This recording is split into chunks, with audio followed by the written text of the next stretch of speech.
연초 대비해서 다 많이 올랐거든요. 23% 정도 상승을 했고 우리나라 경제 막 망한다 그러는데 이익은 이렇게 좋아져요? 2026년에는 성장할 거라고 생각을 하고 있는 거예요. 충분한 실탄을 들고 있다는 점에서 미국 투자하시는 분들도 많고 네. 국내 주식 투자하시는 분들도 많은데 팔고 막 도망가고 뭐 이럴 시기는 아니다. 2026에서 굉장히 핵심적인 키워드 중에 하나가 제로클릭. 쿠팡의 역할이 중요하다고 보고 챗GPT가 영역을 확장하고 있는 거잖아요. 들어봤어요. 같은 경우는 지금 굉장히 많이 지고 있는 성장의 한계를 이제 거기서 본다는 거죠. 오늘도 맛있게 경제 이야기 전하는 영등포 경제 맛집 트렌드 이 박사입니다. 제 옆에 새로운 얼굴이 네. 보였는데요. 저 인사하고 새로 저도 좀 누구시죠? 인사하게 해주세요. 너무 저는, 익숙해서. 네, 경제 이야기꾼 김키호 김치영입니다. 오늘은 김 원장 선배는 좀 식상하잖아요. 우리가 너무 많이 봤어. 그래서 원장 선배 오지 말라고 하고 예, 네, 너무 오늘 새로운 신납니다. 분, 예, 제가 아는 지식의 자판기 물어보면 물어보는 대로 답이 다 나오는 아, 분 정말요?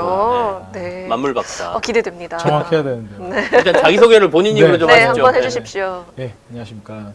지금 SF플러스 자산운용에서 액티브 ETF 운용을 맡고 있는 고태훈이라고 합니다. 초대해 주셔서 어렵게 반갑습니다. 말씀하셨는데 우리가 이른바 펀드맨이죠. 펀드 매니저. 네, 펀드맨입니다. 네. 고객들 돈 받아서 운용해 주시는 예. 아주 훌륭한 분. 성과 엄청 좋죠 요즘. 요즘은 괜찮죠. 근데 시장이 워낙 많이 오르니까 네. 저희 뭐 매니저들이 항상 시장보다 잘해야 되니까 음. 그 부담이 있긴 한데 뭐 시장이 좋아서 저희도 좋습니다. 워낙 시장에 대한 이해도 음. 높고 그 다음에 기술 트렌드라든지 뭐 이런 거에 대한 공부도 많이 하고 그래서 오늘 불러서 여러 가지 얘기 들으면 재밌을 것 같고 또 이 박사님도 트렌드에 민감하신 분이잖아요. 그래서 좋은 트민요. 얘기를 좀 트민요. 네. 그러면서 저희가 컨셉이 있어요. 아, 네, 저희가 네. 이렇게 맛있게 음식을 먹으면서 아, 대담하는 형식인데 네. 그래서 또 준비를 해주셨거든요. 네. 대체로 좀 약간 요즘에 구하기 힘들거나 이슈가 많이 되는 어떤 음식들을 준비해 주시는데 요즘에 제가 네. 좀 오래되긴 했는데요. 붕세권이라는 말이 그쵸. 있죠. 그리고 정말 인기가 많으세요. 이 시즌만 되면. 많으십니까? 많은 거죠. 이런 거에는 그 경어를 붙이시면 안 됩니다. 저는 아직 붕어에게는 왜 닭한테도 그러시잖아요. 저는 붕어한테 그럴게요. 붕어를 존경하시는군요. 네. 붕어를 존경합니다. 그래서 네, 오늘 붕어빵과 함께 어. 한번 드시면서 네, 네. 붕어빵 진짜 파는 데가 요즘 드물어서 이게 가격이 아까 이건 좀 그나마 동네에서 좀 싸게 파는 데라고 아까 2,000원에 3개라고 하셨나요? 네, 맞아요. 근데 웬만하면 요즘은 워낙 거의 비싸니까. 1,000원에 한 개 뭐 이런 것 같은데요. 이렇게들 하시던데 이렇게 좋아요, 좋아요. 이렇게 하는 거죠, 네. 그죠? 네, 그렇습니다. 붕어빵. 다들 아시는 맛이죠. 네, 한번 드셔보십시오. 아, 네. 저희가 먹어보겠습니다. 차린 건 별로 없지만 아닙니다. 저희가 이렇게 항상 아는 맛이 무섭잖아요. 그렇지 않아요? 그렇죠. 아무래도 너무 익숙한 맛인데 그럴 때마다 뭔가 음. 특별한 맛이 없으면 오히려 차별점이 있는 맛있는데요? 게 맛있으세요? 괜찮으세요? 근데 궁금한 게 네, 이것도 반죽하고 소를 공급하는 데가 있겠죠? 그렇죠. 그죠? 네. 저는 이제 붕어빵 기계 틀 이것만 갖추고 있으면 음.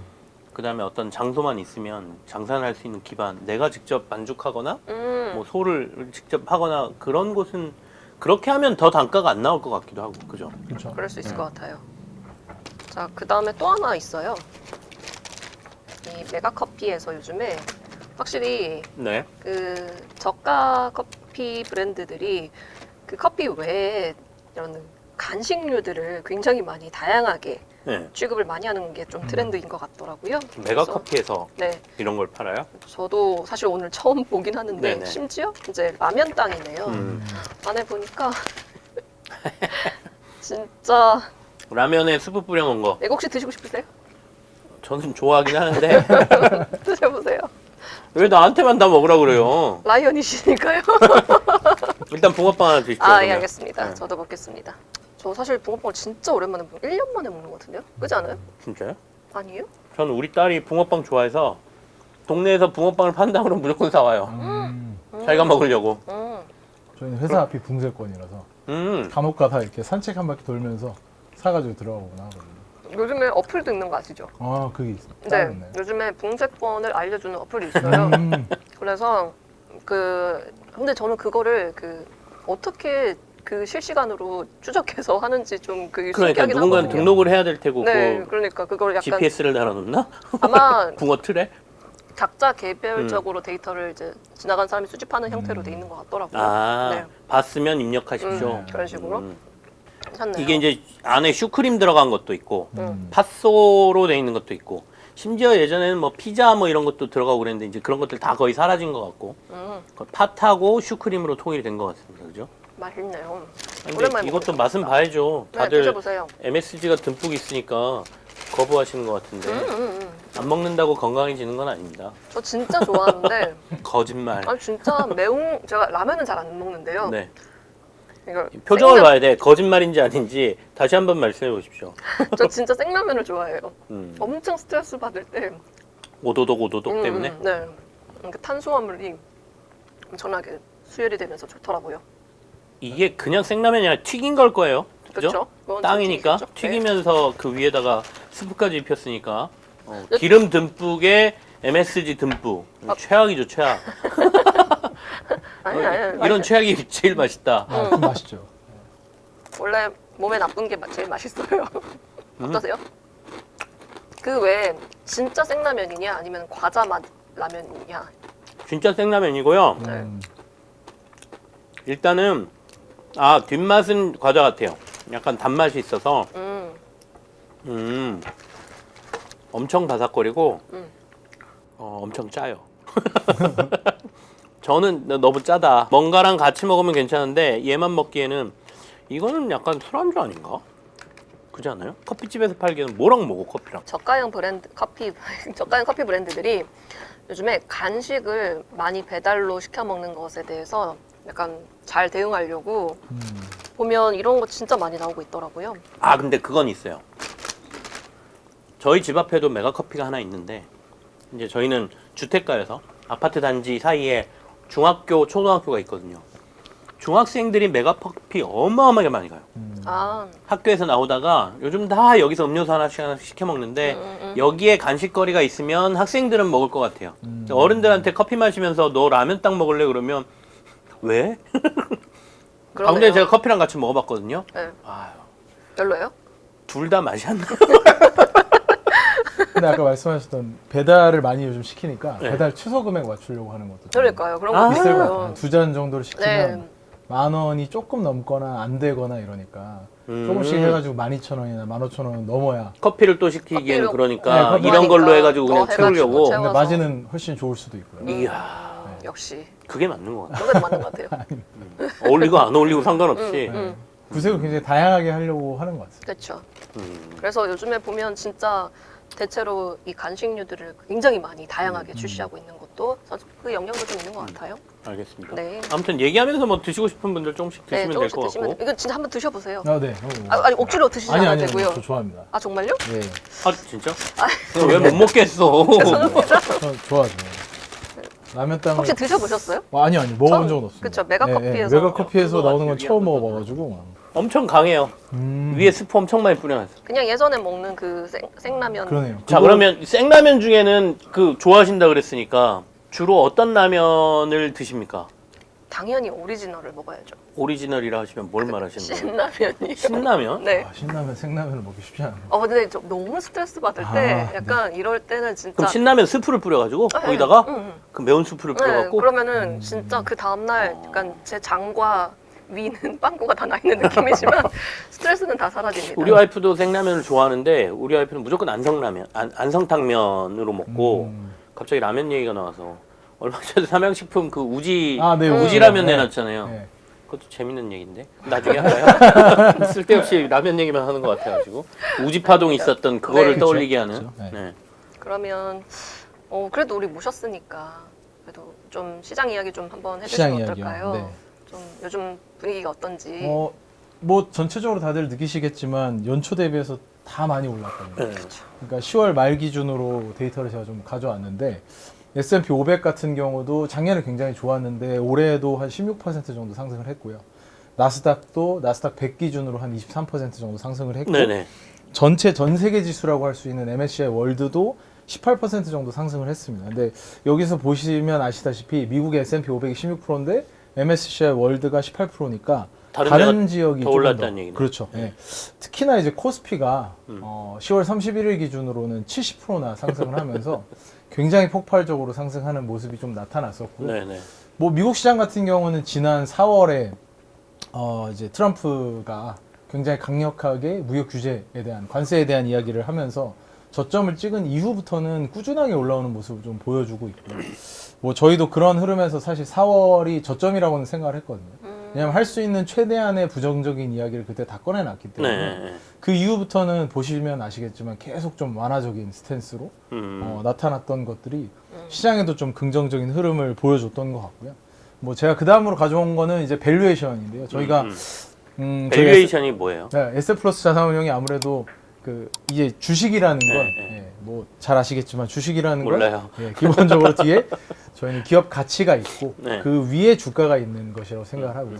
그 기업 가치가 오는 거는 기업의 이익으로부터 오는 거고 기업의 이익은 매출액에서 오는 거고 그건 이제 소비자 지갑에서부터 온다라고 생각하는 게 저희 에세플러스 자산운용의 그 가치 투자 철학인데요. 네. 근데 이건 시장에서도 다 공감하는 바입니다. 어떤 기업이든 가치가 있기 때문에 미래 가치든 현재의 가치든 그 가치가 있기 때문에 시장이 그걸 평가해주고 가격을 매기는 거고 저희가 보통 밸류에이션을 점검할 때는 PER이라는 지표를 사용하는데 Price to Earning Ratio거든요. 그러니까 네. 지금 현재 가격이 10,000원짜리인 주식이 있다면 그 기업의 그 주당 이익이 만약 100원이다. 그럼 이건 이제 100배짜리. 네, 만을 100으로 나눠서 100배짜리가 되는 거고 그다음에 이게 만약에 뭐 10,000원짜리인데 1,000원씩 주당 번다. 그럼 이제 PER 10배짜리가 되는 거고요. 근데 보통 일반적으로 우리나라 시장은 10배 초반 정도의 밸류에이션을 받고 있고 거의 모든 기업들이 대부분 시장의 평균 지수가 네네. 10배 정도를 받습니다. 근데 이거를 PER을 좀 복잡하게 생각하실 필요는 없는 게 간단하게 생각하면 이 회사가 몇 년 갈 것 같은지로 생각하시면 될 것 같거든요. 이제 그런 식으로도 뭐 따져볼 수가 있습니다. PER 10배라 그러면 네. 한 10년은 네. 이익 내고 간다. 그렇죠. 이렇게 이 정도의 생각하면 이익은 된다. 10년은 낼 것 같다. 아, 이렇게 생각하시면 좀 더 밸류에이션하기 편한데 미국 같은 경우는 이게 한 20배 정도 넘거든요. 그러니까 미국의 그 빅테크 기업들이나 밸류에이션을 높게 받는 기업들은 이 이익을 앞으로 30년, 40년 갈 것 같다. 이렇게 예상을 하는 거예요. 그러면 PER이 뭐 3배나 4배다 그러면 시장에서 네. 이 회사가 지금 이 정도 내는 게 한 3, 4년이면 끝날 것 같아. 이렇게 평가하고 있다라고 이해하면 되는 그렇죠. 거네요. 이익이 꺾이거나 뭐 이익의 변동성이 굉장히 크다거나 하는 이유로 인해서 3, 4년 뒤면 어떻게 될지 잘 모르겠다라고 하는 거죠. 이 이익의 지속성이 굉장히 길어서 예를 들면 우리가 뭐 잘 아는 미국의 기업들 중에서도 코스트코 같은 기업들 있잖아요. 그런 기업들은 밸류에이션이 한 40배가 가까이 되거든요. 그러니까 이런 기업은 부독형 매출을 받기 때문에 네네. 이익을 받기 때문에 앞으로 한 40년은 큰 문제 없을 것 같다라고 어느 정도 시장에서 평가를 하는 거라고 보시면 됩니다. 예. 그럼 이 뭐 차트 굉장히 복잡한데 네. 해석 좀 네. 해주세요. 그래서 뭐 사실 매니저들이 항상 이렇게 복잡한 차트를 가져다니지만 네. 그냥 간단하게 보시면 2020년부터 2025년까지 5년간의 지금 포워드 PR이라고 하는데요. 네. 주식시장은 항상 미래 이익을 추정하고 미래 이익에 대한 투자를 하는 거기 때문에 우리가 주식을 오늘 샀다고 해서 당장 내일 팔려고 하는 건 아니잖아요. 물론 단기 투자자들도 있겠지만 장기적으로 봤을 때 내년 정도에는 주가가 상승할 거야 라고 예상을 하면서 하는 거기 때문에 내년의 이익을 기준으로 이 회사는 PR이 얼마나 될 것인가. 이게 이제 포워드 PR인 개념이고 제가 가져온 이것도 1년 뒤 이익 정도. 2026년의 이익 규모를 가지고 지금의 PER을 산정한 거라고 보시면 되고요. 매년 이게 매일매일 이게 쌓이니까 네. 그걸 이제 그래프화 한 거라고 보시면 됩니다. 근데 제 밸류에이션 가져온 거는 모두가 기억하는 2020년의 코로나 상황에서 20배. 그러니까 지금 여기서 보시는 것 중에 제일 중요한 건 S&P 500을 보시면 되는데요. 주황색이거든요. 주황색. 네. 네네. 주황색이 2020년에 고점인 대략 한 23배 정도까지 갔다가 쭉 빠졌었죠. 2022년에 조정이 있었고 그러고 난 다음에 지금은 다시 22배 정도 수준까지 올라와 있습니다. 그래서 제가 두 가지로 나눠서 설명을 드리려고 하는데 아까 말씀드린 것처럼 기업 가치는 이익 곱하기 밸류에이션이니까 밸류에이션은 지금 봤을 때 그렇게 녹록한 상황은 아니다. 밸류에이션이 위로 열릴 만한 여지가 많지는 않다. 상승할 만한 여지는 많지는 않다라고 생각을 할 수 있을 것 같고요. 5년 동안의 기간을 보면 그리고 네. 우리가 코로나 때 풀렸던 그 수많은 유동성들이 만들었던 밸류에이션을 생각해 보면 여기서 더 밸류에이션을 크게 주면서 가기에는 쉽지는 않다라는 게 이제 첫 번째 평가인데요. 그럼 이게 나머지 곱해지는 하나의 변수가 또 중요하잖아요. 이 기업의 이익. 그렇죠. 주가가 올라가려면 기업 이익이 여기서 더 늘어야 된다는 얘기. 그렇죠. 네. 예, 근데 그 기업의 이익을 이제 그 다음 장에서 보시면 S&P 500을 기준으로 내년에 EPS 아까 말씀드렸던 earnings per share 네네. 주당 이익이 내년에 12.6% 정도 상승할 거라고 시장이 추정을 하고 있습니다. 그러니까 밸류에이션이 가만히 있다면 여전히 시장은 한 13% 정도는 상승할 올라갈 것이다. 수 있을 것이다. 근데 지금의 주가 수준이 유지되는 그러니까 밸류에이션이 유지된다면 EPS가 올라오기 때문에 자연스럽게 그걸 따라서 올라갈 것이다 네네. 라고 하는 거고요. 코스피 같은 경우는 더 그렇게 예상을 하는 이유는 포워드로 보시면 12개월 뒤까지의 이익이 전 12개월 대비해서 49% 상승을 하고 2026년에는 24% 성장할 거라고 생각을 하고 있는 거거든요. 아니 우리나라 경제 막 망한다 그러는데 네. 이익은 이렇게 좋아져요? 근데 사실 반도체 이익이 굉장히 중요한 비중인데 반도체 이익이 굉장히 크게 드라마틱하게 성장을 하기 때문에 지금 이익의 추정 규모로는 SK하이닉스나 삼성전자 같은 경우에는 특히 이제 SK하이닉스를 기준으로 보면은 내년에는 세게 보시는 분들은 영업이익 80조까지 보시는 분들이 있거든요. 근데 영업이익 80조가 어마어마한 거가 지금까지 삼성전자 올해 몇 조 나왔어요? 올해가 지금 이제 분기에 11조가 나왔으니까요. 한 40조 정도가 연간 기준으로 나왔다고 보시면 두 배 돼요. 올라. 예, 2배 올라갈 거라고 시장은 예상을 하고 있는 거죠. 그래서 이게 시장에서 보는 것 중에 좀 굉장히 세게 보는 편이긴 한데 네네. 80조 이후에 또 그 다음 해에는 100조 이상으로 올라갈 것이라고 시장은 지금 예상을 하고 있는 거예요. 뭐 그거는 이제 인공지능 반도체에 필요한 HBM 메모리가 굉장히 많이 필요하기 때문에 그로 인해서 이익 성장이 굉장히 많이 나타날 것이다 예상을 하고 있는 거고 그래서 이제 우리나라 시장을 지금 많이들 선호하고 있는 거고요. 사실 이익의 상승률은 이거보다는 높을 거로 생각을 하고 있거든요. 근데 아까 말씀드렸던 밸류에이션 레벨이 어느 정도 올라와 있기 때문에 네네. 여기서의 상승은 이제 요 정도 이익 성장 수준으로 보시면 크게 무리는 없을 것 같다. 저는 좀 그렇게 생각하고 있습니다. 저 네. 궁금한 게 아까 그러면은 밸류에이션을 네. 그 S&P 기준으로 해주셨는데 말씀해 주셨는데 네네네.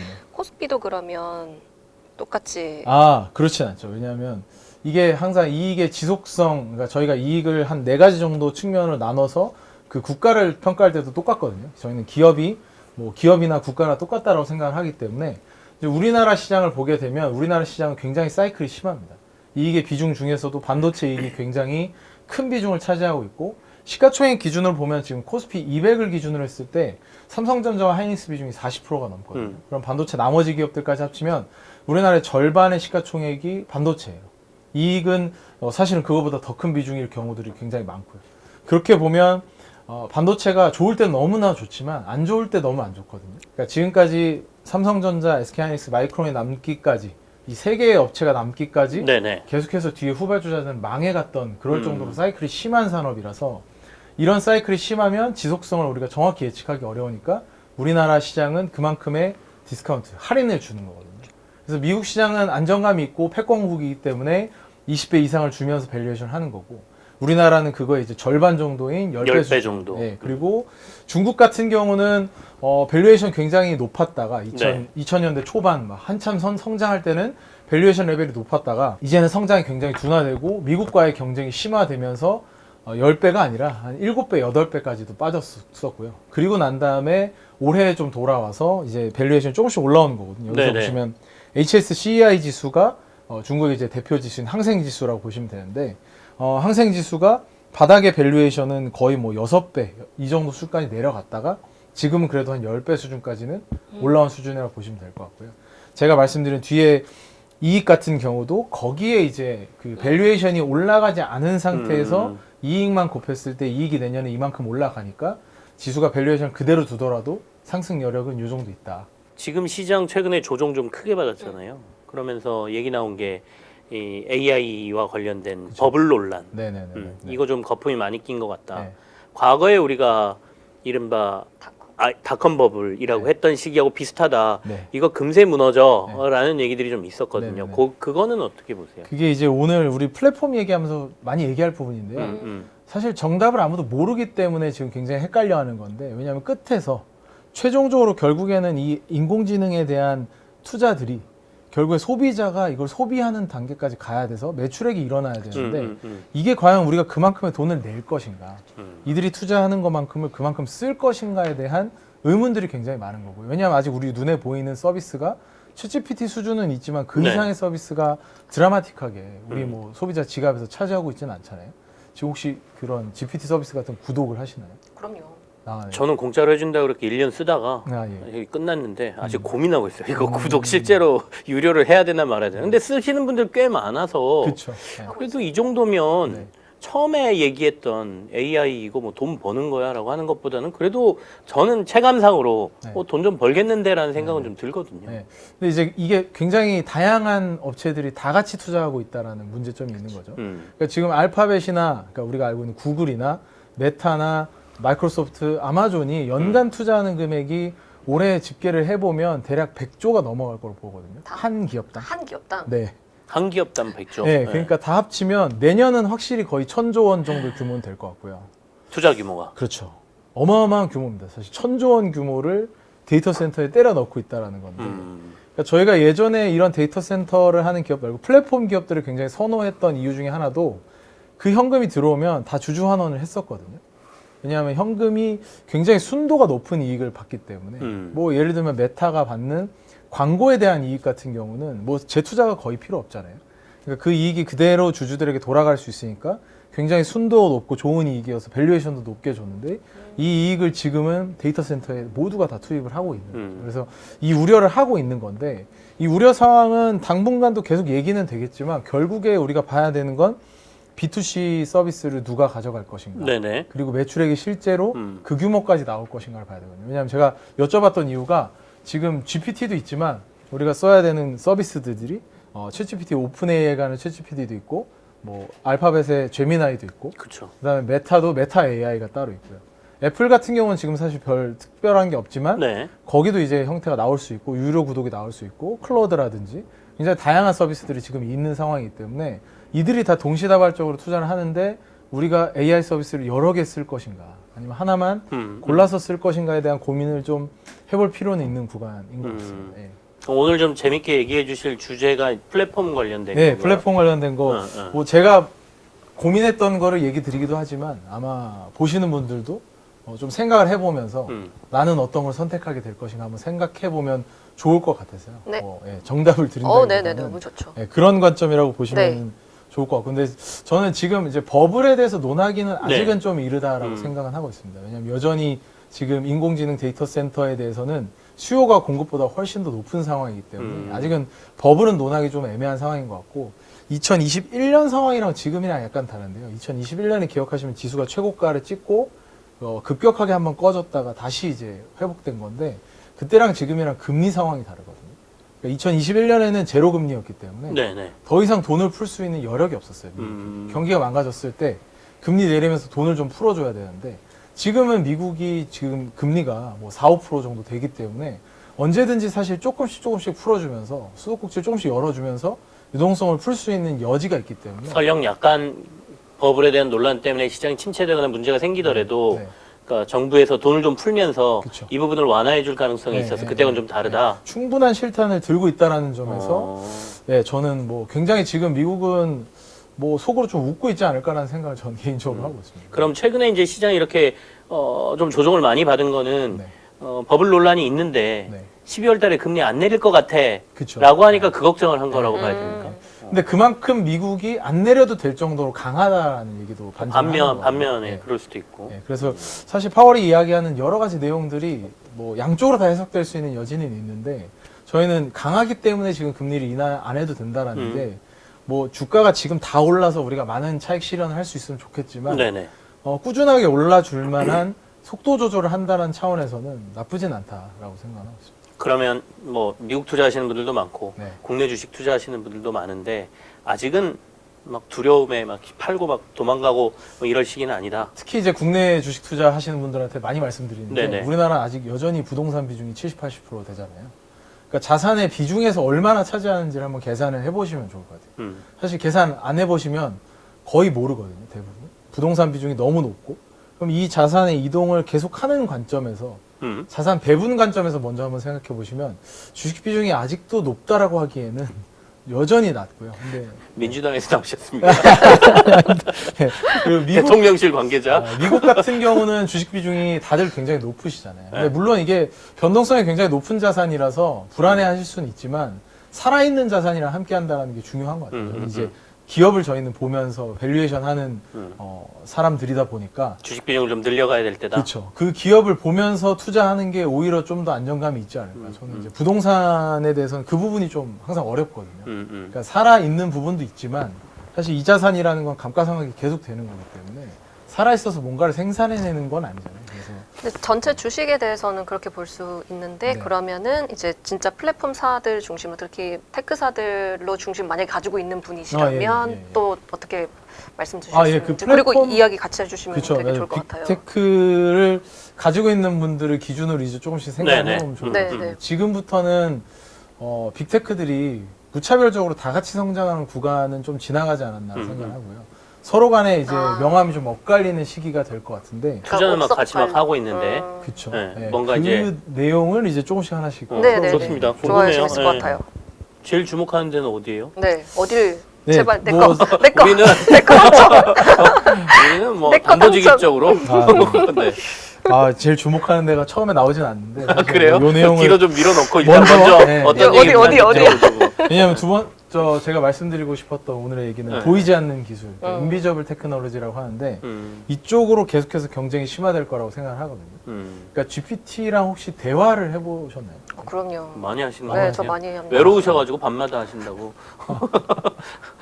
네, 좀 절친입니다. 그러세요. 네, 저는 목소리도 많이- 맨날 바꾸고요. 바꿔보시면. 네. 그래서 되게 전 진짜 한 번도 안 해봤어요. 진짜 좋아요. 사실은. 그- 이게 텍스트로는 네. 뭐 이렇게 저런 거 뭐 정보도 찾고 가끔 네, 네. 하긴 하는데 말로 이렇게 하는 거는 아 근데 이게 사실은 조금 약간 널디한 부분이긴 한데요. 네네.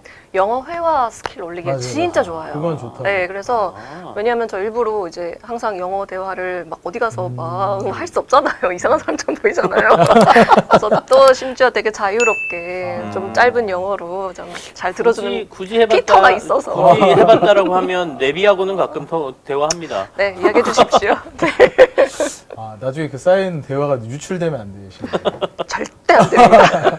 그 보안 이슈도 네, 나중에 있을 것 같은데. 보안은 일단 절대 사수해 주십시오. 그 에이전틱 AI 시대라고 지금 얘기를 하잖아요. 그러니까 우리의 비서 같이 우리한테 들어와 있는 거라고 하는데 실제로 스마트폰을 열어서 여기다가 말을 하고 서로 주고받는 게 생각보다 좀 어색한 동작들이 많아가지고 맞아요. 이에 대해서 새로운 디바이스가 필요하다라는 얘기를 많이 하거든요. 근데 이건 뭐 저의 주장이 아니라 가장 이걸 강하게 이야기하고 있는 건 메타의 CEO인 마크 저커버고요. 최근에 이제 시연회 하면서 혹시 시연 영상 보셨나요? 예, 봤어요. 하다가 이제 중간에 예, 잘 안 되고 예, 막 시키는 거 잘 안 나오고. 예. 근데 그럼에도 불구하고 기술 하시는 분들은 굉장히 열광했던 맞아요. 그런 PT였거든요. 왜냐하면 그렇게 라이브하게 새로운 기술을 여러 사람 앞에서 뭐 전 세계의 사람들 다 보는 앞에서 맞아. 시연을 했다라는 것 자체가 굉장히 오랜만이어가지고 네, 스티브 잡스가 예전에 아이폰을 발표할 때 네. 라이브하게 발표했던 그런 모습들과 다르게 이제 그 뒤부터는 거의 대부분 편집된 영상들이나 좀 정제된 것들만 나갔었는데 마크 저커버가 이번에 그걸 보여줬거든요. 근데 많이 얘기하고 있는 거는 이제 더 이상 화면을 보지 않게 될 것이다 라는 얘기를 많이 하거든요. 제가 사실 이번에 추석 연휴 때 미국 여행을 갔다 왔는데 그때 이제 이 메타 레이벤을 한번 써보게 됐었거든요. 이거예요? 안경? 네, 안경? 안경이죠. 네, 네, 스마트 글라스 형태인데 이 스마트 글라스를 써보면서 굉장히 많이 좀 이게 효용이 있구나라는 생각을 좀 많이 했거든요.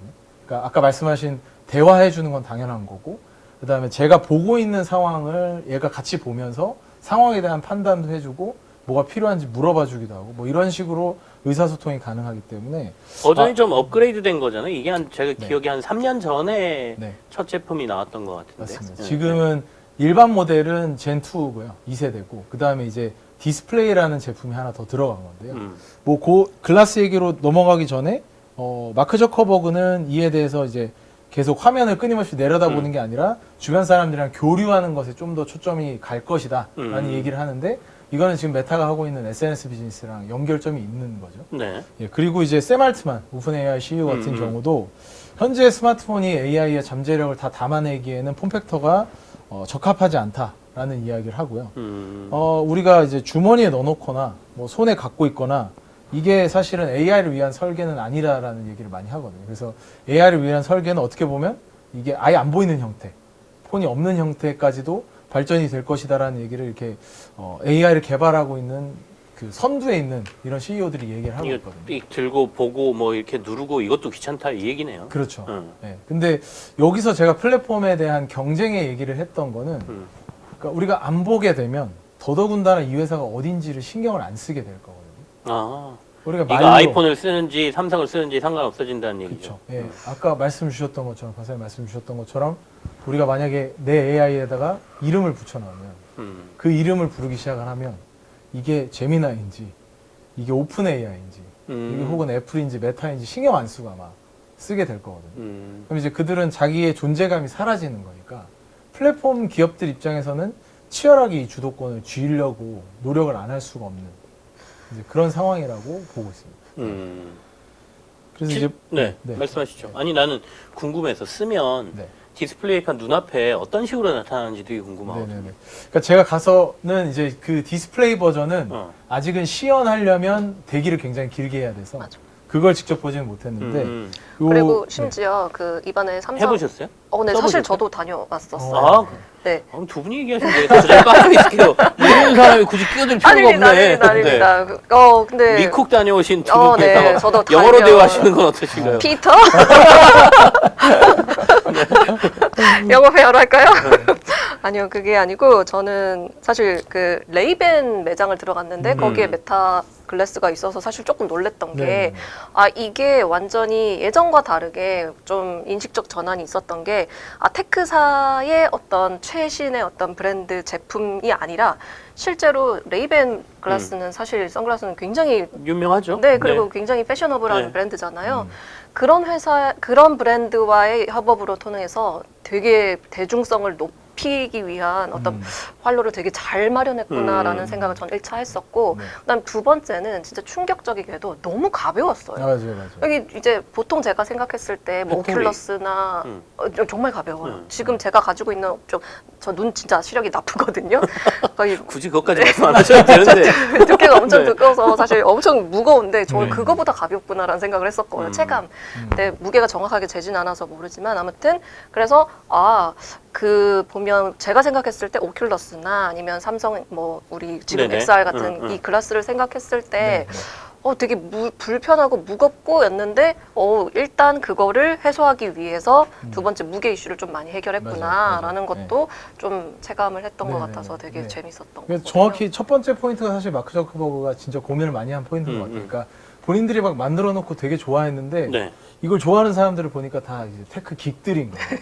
너무 이렇게 널리 처음에 하는 만들었을 사람들, 때. 네, 굉장히 기계 좋아하는 사람들은 엄청 네. 좋아하는데 그러니까 2012년에 한번 구글에서 스마트 글라스 발표한 적이 맞아요, 있거든요. 맞아요. 근데 그게 이제 지금 안경 쓰시는 거에 스카우트처럼 이렇게 조그맣게 이렇게 한쪽에. 딱 드래곤볼에 네, 나오는 그 맞아요, 스카우트처럼 맞아요. 나오는 그게 있거든요. 근데 그거는 누가 봐도 저걸 쓰고 다니면 저 사람은 테크에 약간 네, 뭐 얼리 어답터든지 약간 미쳐 있다, 약간 이런 생각을 할 수 있는데 그런 것들을 본인들도 시제품을 개발하면서 보니까 많이 보급되고 많이 쓸 수 있는 게 훨씬 더 중요하다. 그렇기 때문에 이거는 선글라스나 안경은 많은 사람들이 패션 아이템으로 쓰기 때문에 이걸 가장 접근 잘 할 수 있는 회사인 에슐러 룩소티카라고 레이벤을 가지고 있는 회사와 협업을 한 거예요. 그러니까 시장에서 많이 의문을 가졌던 게 네. 저걸 도대체 왜 레이벤한테 가서 메타가 굳이 그 기업과 협업을 할까라고 했는데 이미 그런 유통 채널이 다 돼 있는 회사거든요. 맞아요. 이 에슐러 룩소티카가 렌즈부터 안경테 그다음에 렌즈 파는 렌즈 크래프트 같은 그런 나 지금 네. 그 레이벤을 만드는 회사 이름이 너무 궁금해. 뭐라고 하고 읽고 가셨는데. 에실로 룩소티카라는 회사입니다. 이게 사실 에실로 룩소티카. 에실로라는 회사랑 룩소티카라는 회사가 합병한 거예요. 네. 그런 근데 것도 알아야 되는구나. 네. 네, 근데 이 회사랑 이제 메타가 같이 협력을 해서 만드는 거거든요. 근데 박사님 얘기해 주신 딱 그 포인트예요. 그러니까 소비자들이 친근감 있게 와가지고 쓸 수 있게 해줘야 되거든요. 이게 어디 나는 좀 접근하기 어려운 기계다 이런 네. 생각하지 않게 내가 그냥 선글라스 하나 사려고 하는데 사진도 찍히네. 이거 여기서 인공지능으로 말도 해주네. 이러면은 뭐 얼마 좀 더 비싸도 사게 되잖아요. 근데 제가 딱 미국 가서 레이벤 매장 들어갔을 때 인상이 딱 그랬거든요. 메인 자리에 딱 놓여져 있는데 모든 레이벤의 안경테들을 거기에 커스터마이징을 할 수 있고 써봐도 무게 차이 거의 안 느껴지고 요 기능 정도 얹어져 있으면 이 정도 가격은 좀 더 줘도 되지 않을까. 그러니까 맞아요. 보통 레이벤 선글라스 저희가 싸게 사면 뭐 10만 원대도 있지만 보통 한 20만 원대 정도 산다면 얘가 한 30만 원대 정도 되거든요. 그러니까 가격이 그렇게까지 비싸지 않게. 한 10만 원 더 주면 내가 이것까지 이용할 수 있어. 네, 이런 네. 느낌이네요. 예. 그래서 약간 폼 팩터가 어떻게 보면 진짜 중요하잖아요. 그렇죠. 예. 뭐 예를 들어 그거를 누가 주도하느냐 그게 사실 어떻게 보면 소비자 인식 측면에서는 이 테크사들이 사활을 걸게 되는 거. 그래서 삼성이 그 폴더블 4를 그렇게 하려고 했던 것 네. 하는 것도 네. 이 폼 팩터를 유행하기 시키기 위해서인 것처럼 네. 그렇게 접으려고 노력하고 있는데 그러니까요. 이거 버리고 써버린다고 그러고 반장할 일이네. 그런데 그거를 이제 되게 굉장히 친소비자적으로 그렇죠. 접근한 네. 메타여서 전 좀 신기했어요. 2번 접냐 3번 접냐 갖고 싸우고 있는데 그렇죠. 큰일 났네. 네. 그리고 아까 말씀하셨던 그 제품을 저희가 지금은 못 써봤던 게 이제 레이벤 메타 디스플레이라는 제품인데 여기 안에다가 이제 화면에다가 네네. 화면을 띄워주는 거거든요. 여기 렌즈에다가. 렌즈에다가 네, 화면. 렌즈에다가 네. 화면을 띄워주는 건데 제가 이제 화면은 못 보고 렌즈를 꼈을 때 약간 두꺼운 느낌은 있어서 아직은 좀 어지럽다는 있는데 그 부분들을 계속 개선해 나갈 겁니다. 근데 여기서 띄워놓고 보면 시연한 영상들은 뭐 굉장히 많은 분들이 리뷰를 이미 하셨기 때문에 네네. 보시면 굉장히 화질이 뛰어나고 썼던 어떤 스마트폰보다도 화질이 뛰어나다. 아니 그렇게 가까이서 보는데 그럼 뛰어나겠죠. 네, 그건 그렇죠. 네. 근데 네, 이제 거기에 네. 띄워주는 것들이 뭐 메시지를 띄워준다든지 뭐 우리가 스마트폰에서 확인해야 되는 것들 있잖아요.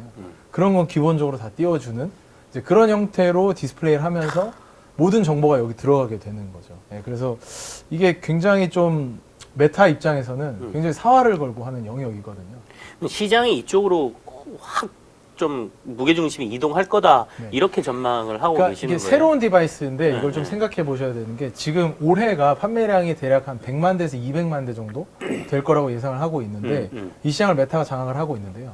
내년에 얘네들이 생각하는 생산 규모가 그러니까 실제로 지금 증설하고 있는 규모가 연간 1000만 대 생산까지 10배. 예, 늘리려고 하고 있고요.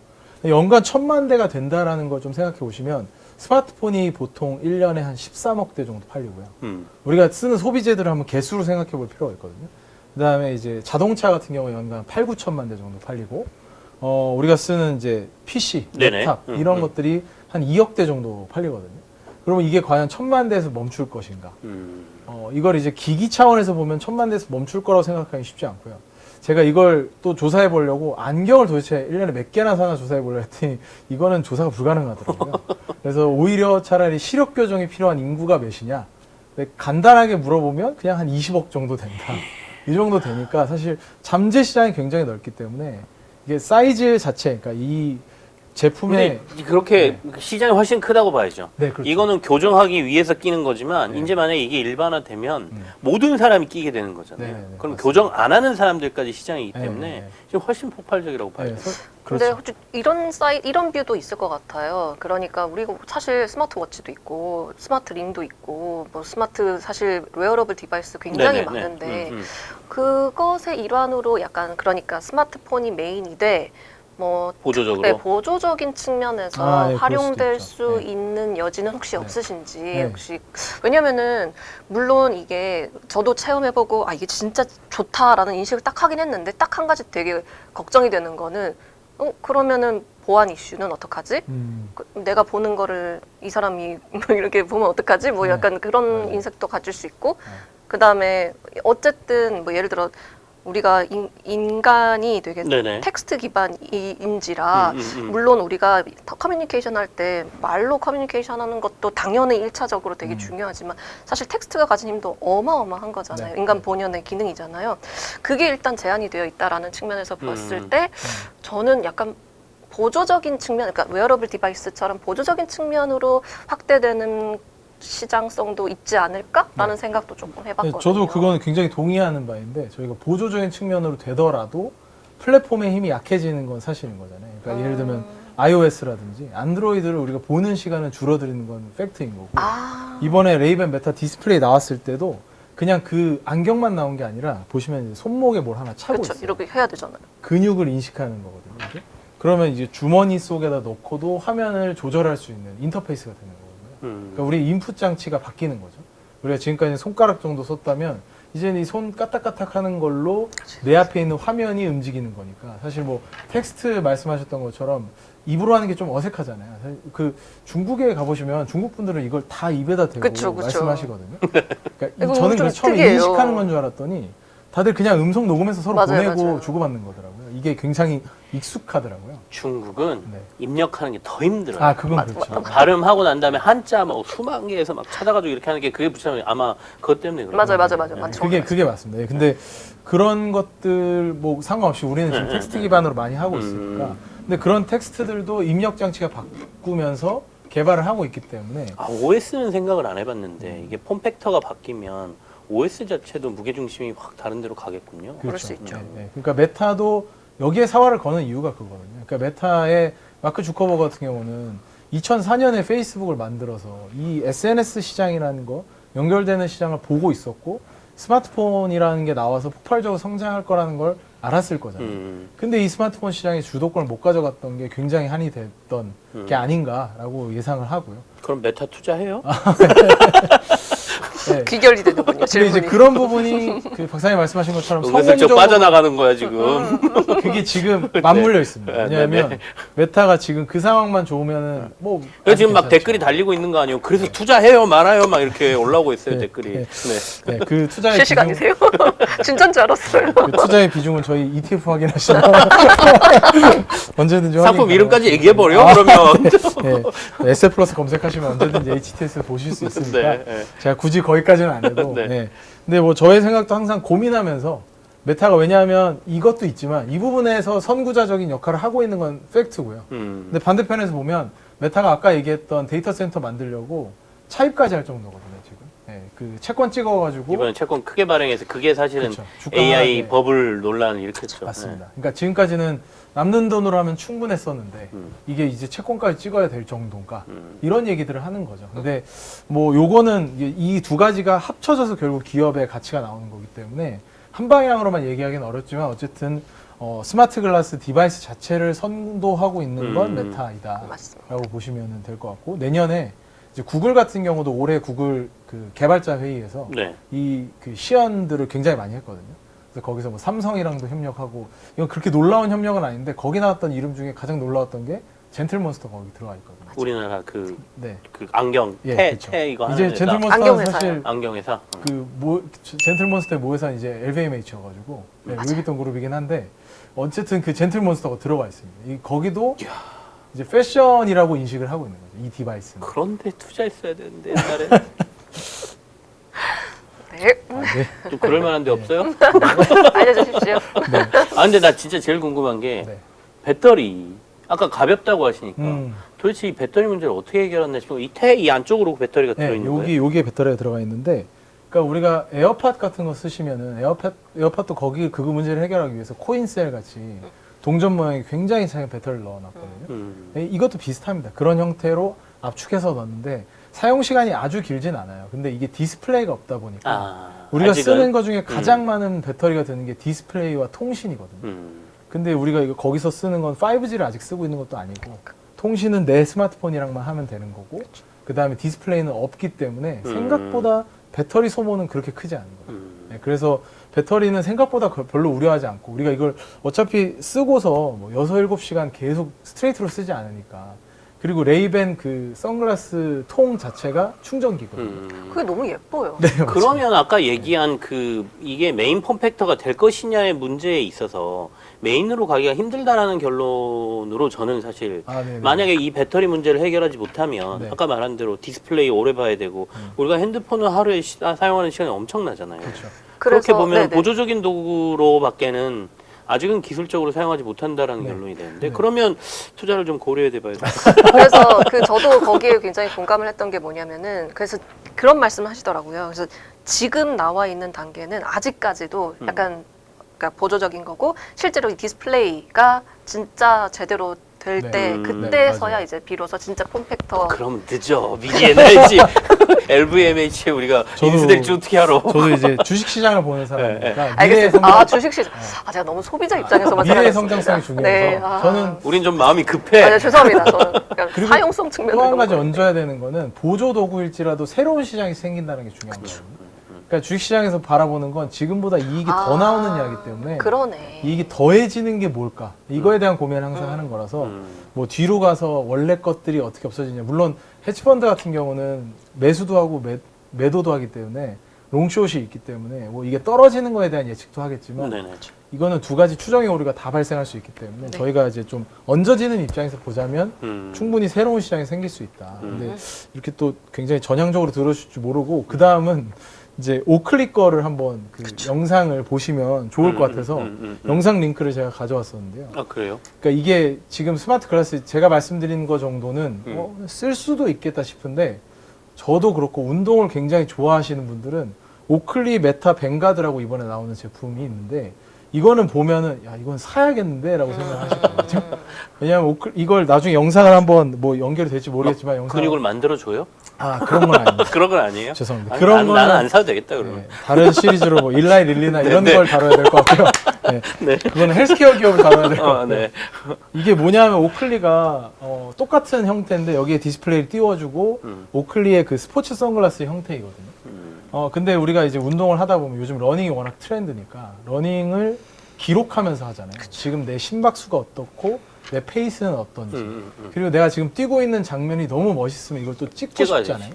근데 이런 모든 욕구를 다 해소해 주는 거죠. 가민이랑 연결을 시켜줘가지고 지금 내 페이스는 어떻고 평상시보다 페이스가 잘 뛰고 있는지 못 뛰고 있는지 혹은 사실 이 가민 나중에 한번 보시면 데이터가 굉장히 다양하거든요. 보폭은 얼마나 뛰고 있는지 1분에 얼마나 많은 걸음수로 뛰고 있는지 뭐 이런 것들 다 알려주는데 그걸 경고에다 넣어놓으면 아 지금 좀 보폭이 넓게 공중공중 뛰고 있다든지 뭐 그렇게 얘기를 해주거든요.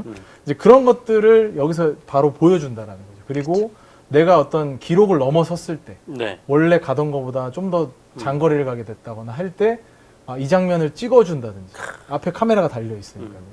그리고 누구랑 같이 뛰고 있는데 이거 기록해줘 하면 바로 찍어주는 거죠. 그러니까 이렇게 운동하시는 분들은 바로 아마 반응인 겁니다. 이거 얼마야? 이거 바로 하나 사봐야겠는데 이런 생각을 하실 거고 생각보다 막 200만 원, 300만 원 이런 디바이스는 아니기 때문에 제가 알고 있기로는 한 80만 원 정도 선에서 살 수는 있는 디바이스여서 이런 사용성이 충분히 있구나 하면서 침투할 수 있는 영역은 좀 있다고 보시면 좋을 것 같아요. 네. 재밌네요. 네. 여기서 어디까지 또 확장되는 겁니까? 우리가 질문이 많아서 진도를 보니까 그러게, 이게 엄청 자료에 많으신데. 비하면 진도를 못 나가고 있어. 예, 그런가요? 네. 좀 더 아니요, 빨리. 아니요. 네, 네. 아닙니다, 아닙니다. 네. 근데 이제 디바이스가 선글라스나 안경에서만 멈출 것이냐에 대한 고민이 당연히 많을 수밖에 없는데 그렇죠. 저도 이제 평상시에는 제가 이 안경을 쓴 게 그 평상시에 쓰는 안경은 아니거든요. 저희 아버지께서 영상에 나오는 저를 보고 너무 우락부락하다. 너무 이렇게 격투기 선수 같으니까 좀 이렇게 순화시켜라 네, 안경으로 좀 뭘 좀 가려라 이런 거예요. 그래도 네가 펀드 매니저인데 좀 이렇게 지적으로 나올 수 있게 뭐라도 좀 해봐라 해가지고 안경을 쓰는 건데. 아 그래도 회사에 있을 때는 네. 그 해외에서 공부하고 온 해외파 그쵸, 같다는 예, 얘기 약간, 많이 들었잖아요. 예, 약간, 서부에서 운동 많이 하고 막 예. 이렇게 외국에서 공부한 사람처럼. 네, 근데 결국 운동 많이 토종파요, 하는 것 같은, 토종파. 네, 그게 있으니까요. 근데 이제 그거를 좀 생각해 보면 안경을 귀찮아하시는 분들 당연히 있을 테니까. 그래서 뭐 얘기 나오는 것들은 샘 알트만이 지금 이제 그 애플의 조니 아이브와 함께 협업을 하고 있는데 뭐 제가 보여드리는 사진처럼 음성 기반의 에이전틱 디바이스는 저희가 지금 차고 있는 마이크처럼 이 옷에다 하나 끼워 넣으면 어차피 음성 주고받으면 되는 거니까요. 그런 디바이스에 대한 얘기도 나오고요. 근데 이제 또 하나 얘기 나오는 거는 애플이 에어팟에다 카메라를 달 거다. 이런 얘기도 나오거든요. 왜냐하면 이게 카메라를 다는 이유를 한번 생각해 보시면 돼요. 이 조그만 여기에 끼우는 디바이스도 카메라를 다는 건데 네. 결국 이들이 하고자 하는 건 사람이 받아들이는 모든 오감 데이터를 다 받겠다라는 거예요. 우리가 보고 있는 시각적인 데이터, 우리가 듣고 있는 청각적인 데이터, 가능하다면 후각적인 것도 어떻게든 해보려고 할 거예요. 센서를 달아서라도. 이 모든 것들을 다 할 수 있어야만 사람들이 심리스하게, 그러니까 아무런 생각하지 않고도 내 감각으로 느끼는 거에 이상이 생겼을 때, 뭐 예를 들면 가스 냄새가 많이 난다고 할 때, 네. 지금 뭔가 이상이 있는 것 같은데 연락을 취해 줄까? 뭐 이런 질문을 할 수 있잖아요. 이런 정도는 돼야 굉장히 스마트한 비서라고 생각할 거기 때문에 이제 그렇기 때문에 이제 시각 데이터를 위해서 카메라를 단다라는 얘기도 나올 정도니까 이 폼팩터도 더 제가 들고 왔던 거는 한번 생각해 보시면 좋을 것 같아요. 어떤 걸 내가 쓰게 될지 이 고민을 좀 해보면은 좋지 않을까라는 생각을 해서 네. 네. 이어폰에다 카메라 달면 어딜 찍는 거야? 여기 옆을 찍는 거야? 뭐야? 아마 화각으로 내 귓속을 찍는 건 아닐 네, 테고. 아마 화각으로 이렇게 되지 않을까. 아마 저 뭐지? 네. 예. 말이요. 네. 시야가 시야가. 이렇게 거의 180도 넘는데요. 그래서 이렇게까지 다 볼 수 있대요. 안 보여주고 싶으면 우리도 이렇게 해야 돼요, 귀를?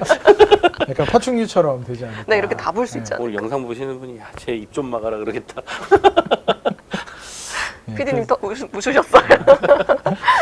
그래서 그런 디바이스들도 충분히 나올 수 있고요. 아직도 개발되고 있는 것들이 굉장히 많고, 사실 뭐 조니 아이브는 워낙 그 유명한 디자이너이기 때문에 어떠한 형태로 나올지는 좀 지켜보면 좋지 않을까라고 생각을 하고 있습니다.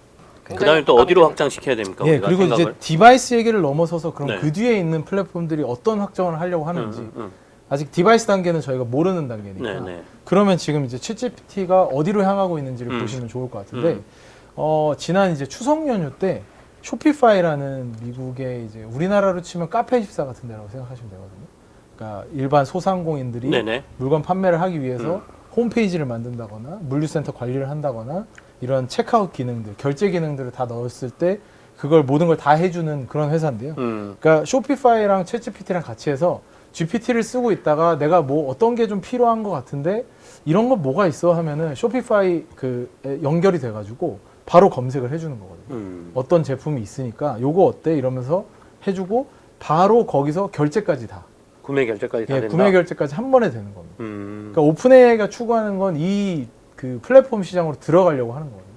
이게 그냥 음성으로 옮겨지면 디바이스에서 하는 거고, 지금은 스마트폰을 보면서 혹은 우리가 키보드로 입력을 하면서 입력을 했을 때 바로바로 구매까지 해주는 이제 이런 형태로 쇼피파이랑 협력을 하는 거고요. 거기에 더해서 엣지라고, 여기도 이제 우리나라에는 비슷한 플랫폼이 있다고 하긴 좀 어려운데, 있어요. 수공예품. 예, 매매주. 수공예품. 네. 예. 그 좀 이렇게 크라우드 펀딩 같은 개념인데, 이런 걸 잘하죠. 아니 저는 트렌드. 아, 그 좀 플랫폼 큰 게 있나요? 네, 트렌드 이 있습니다. 네. 네. 뭐 엣지는 근데 이제 미국에서는 규모가 더 크고 이런 수공예품을 좀 팔고 되게 독특한 걸 파는 거라서 GPT 입장에서도 그냥 기성품을 사는 건 사실 아마존이나 이미 쇼피파이가 하고 있는 영역들이 굉장히 크고 월마트도 굉장히 잘하고 있기 때문에 그 영역으로 들어간다기보다 GPT에서 서로 교감하면서 주고받다가 찾아지는 새로운 물건들, 이런 건 이제 SE 같은 데서 나올 수 있으니까요. 이제 그런 것들을 체크아웃을 바로 해주게 하는 기능들을 하면서 소비자 접점을 늘려가고 있는 거죠. 지금까지 그냥 질문하고 대답해주는 정도에서 쇼핑으로까지. 모니타이즈가 잘 안 됐었죠. 수익화가 잘 안 됐었는데 이런 걸 판매하면 수수료를 받아가는 거니까요. 수수료의 확장성은 사실 굉장히 크잖아요. 우리가 알고 있는 것 중에 수수료 가장 많이 내는 거는 백화점 같은 경우 입점하게 네네. 되면 수수료 적어도 30%씩 내니까 그런 정도의 수수료를 받을 수 있다면 GPT 입장에서, 챗GPT 입장에서도 엄청나게 좋은 수익 모델이 나타나는 결국에 우리가 거거든요. 뉴스 검색에서 포탈로 가고 포탈에서 쇼핑으로 가는 그런 모형새하고 이제 비슷하네요. 그렇죠. 네. 그래서 조금 더 약간 첨언을 드리자면 저희가 이번에 트렌드 코리아 2026에서 굉장히 핵심적인 키워드 중에 하나가 이제 제로 클릭이라고 네네. 저희가 선택을 했던 이유가 그 쇼핑의 영역이 예전에는 검색 박사님 얼굴 잘 기반이었다면 나가 이거 내일 이렇게. 스윗하셔. 난 나름 가리고 있었는데. 네. 제로 클릭. 네, 제로 클릭. 그래서 정말 말 그대로 그 우리가 기존의 쇼핑의 방식대로라면 클릭이 꼭 들어가야 되는데 그게 없어지고 있다라고 이제 말로 하거나 네, 말로 아까처럼 하거나 챗GPT로. 네, 그 네. 과정이 더 협소화되고 더 축약된다 이렇게 표현한 키워드이긴 한데요. 그러면서 저희가 이야기했던 게 검색 엔진, 그러니까 최적화, 그 SEO라고 하죠. 그러니까 우리가 지금 이때까지 이커머스에서 가장 중요한 거는 예를 들어 해시태그 노트북, 해시태그 편의성, 뭐 해시태그 뭐 이렇게 굉장히 사람들이 제일 많이 검색할 만한 것들 키워드를 잘, 그게 하나 다 돈이니까요. 그걸 잘 선정해서 이제 업로드를 하는 게 굉장히 중요한 작업이었다면 이제 이렇게 쇼핑 환경이 바뀌면서 더 중요해지는 거는 결국에는 이 AI가 선택을 해주는 거잖아요. 네. 이 AI가 얘가 뭐 사람들이 질문했어, 얘가 얘는 이런 제품을 좋아하는구나 검색해서 얘가 이렇게 제안해 주는 거니까 이제는 검색 최적화가 아니라 어떤 답변이 더 최적화될 것인가, 우리가 결국엔 소비자를 보는 게 아니라 AI를 설득해야 되는 이런 구조가 더 많이 바뀔 거다라고 그죠. 저희가 보고 있거든요. 이제 물건 잘 팔려면 AI가 그렇죠. 추천할 수 있는 뭔가의 네. 알고리즘을 더 타야 된다는 얘기. 네. 그래서 뭐 예를 들어 월마트 비슷한 사례로 네네. 월마트가 이번에 오픈 AI랑 같이 또 음. 협업을 하게 네. 됐는데 그래서 실제로 써보면요 진짜 되게 재밌는 게 그냥 채팅창에 그냥 입력하면 돼요. 뭐 나 아들 생일 파티 하는 거 도와줘 하면은 얘가 쭉 돼요. 그런 다음에 아니 레인보우 컨셉이야 하면 정말 모든 게 갑자기 다 레인보우로 다 바뀌고요. 아니야 얘 축구 좋아해 그럼 또 갑자기 또 축구로 다 바뀌어요. 그러니까 어쨌든 그 대화형으로 바뀌는 거고 알고리즘이고 그 다음에 또 중요한 게 어쨌든 그 다음에 얘가 AI를 통해서 학습하는 것 중에 하나는 역시 그 사람들의 리뷰를 다 보거든요. 그러니까 그 리뷰 중에 나는 그냥 모든 거 하나하나 제품 다 비교할 필요 없이 그냥 내가 채팅창에 요즘 이거 사람들이 좋아해? 라고 하면은 응, 몇 명의 사람들이 얼마나 해서 이런 입장에서 좋아해. 이렇게 답변을 해주기 때문에 이전과는 정말 다른 내가 하나하나 다 비교해서 검색해서 고민하고 할 필요 없이 내가 컨셉만 잡아가지고 그냥 그걸 소통만 하면 되는 형태로 나와 있어서요. 쇼핑의 그 형태가 예전과는 진짜 많이 바뀔 거다라고 해서 저희가 제로 클릭 이야기를 했던 거고 그러다 보니 그 이제 사실 이커머스에서 굉장히 중요한 게요. 또 네. 저 사실 아무도 모르지만 제가 이커머스 업계에서 좀 오래 있었어요. 근무를 했었어요. 아. 네, 인턴으로도 있었고. 그래서 제일 중요한 게 배너랑 그다음에 광고 이미지가 네네, 네. 진짜 중요한 거예요. 작업하고 막 하는 거 네네, 다 되게 네. 중요하거든요. 근데 그것도 우리가 예전에 다 만들었다면 그것도 좀 달라진 형태로 나오지 않을까. 그러니까 완전 생태계가 그죠. 예. 진짜 이커머스에서는 진짜 달라질 수 있다라고 네. 보고 있어서 그래서 제로 클릭 이렇게 표현하긴 했는데 지금 말씀 주셨던 것처럼 쇼피파이도 그렇고 있지도 그렇고 굉장히 선제적으로 나가고 있는데 근데 제가 지금 아까 잠깐 언급도 해주셨지만 우리나라에서는 아직 좀 그렇죠. 약간 가시적으로 보이는 어떤 네. 유통사가 지금 네이버가 내년에 하겠다 뭐 네, 이렇게 이야기를 하고 있지만 맞습니다. 그럼 혹시 한국 플레이어들에 대해서는 어떻게 보고 계시는지 쿠팡의 역할이 중요하다고 보고 있습니다. 쿠팡의 왜냐하면 역할이. 쿠팡이 그러니까 사실은 우리나라 기업이 우리나라 기업은 아니죠. 미국에 상장돼 있고 미국 기업이지만 애매해요. 이미 지금 쿠팡은 유통시장에서의 점유율이 어마어마하거든요. 그죠. 그러니까 매출액만 보더라도 연간 한 60조, 그러니까 거의 한 80조 정도의 거래액은 충분히 내고 있을 것으로 보여지는데, 그럼 우리나라 600조짜리 소매 시장에서 점유율이 벌써 10% 넘은 거거든요. 이제 쿠팡이 누구보다도 커머스 데이터를 많이 갖고 있는 거죠. 그러니까 네이버도 똑같이 같이 잘 성장은 하고 있고 서치가 있기 때문에 데이터는 더 많을 수 있지만 직접적으로 구매와 연결된 데이터는 이제 쿠팡이 더 많이 가지고 있는데 이들이 과연 어떤 서비스로 이거를 연계를 시킬 것인가를 좀 진짜 지켜봐야 되지 정말 않나. 쿠팡의 그 예, 영향이- 쿠팡의 행보가 굉장히 중요한데 중요하구나. 지금까지 쿠팡의 UI는 사실 어머니 아버지들이 3년 전에 쓰나 지금 쓰나 거부감이 없이 쓰실 수 있도록 생각보다 굉장히 유치하게 되어 있지만 그 안에 AI 요소를 굉장히 많이 넣고 있거든요. 광고도 굉장히 크고 있고. 그래서 결국에는 쿠팡과 네이버가 어떤 모습을 보여주느냐가 중요한 것 같은 게 우리나라 광고 시장도 사실 다이나믹 프라이싱이라고 해서 미국에서 뭐 잘 아시겠지만 미국에서는 이미 2010년 초반대부터 경매로 어떤 배너를 잡는 것들이 이루어졌었는데 우리나라는 네이버의 점유율이 워낙 높다 보니까 네이버는 그냥 단가 책정을 해놓고 단가표로 팔고 있었거든요. 네. 근데 이게 바뀌게 된 게 2020년 이후에 카카오가 그 채팅 목록창 위에다가 이제 그 배너를 다이나믹 프라이싱으로 팔기 시작하면서 맞습니다. 본격적으로 좀 도입되기 시작했었거든요.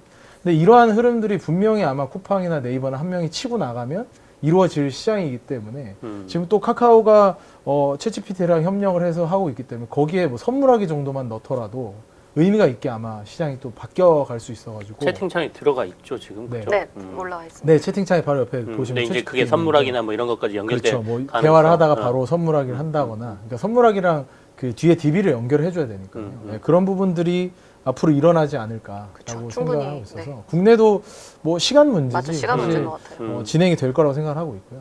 거기서 나오는 또 다른 이슈는 사실은 그러면 이제 이 광고로 인해서 네. 어떻게든 검색되게 만들려고 하는 굉장히 다양한 컨텐츠를 만들어내면 소위 이제 할루시네이션이 일어나서 그 제품이 제일 좋은 게 아님에도 불구하고 리뷰가 많아서 들어가게 되잖아요.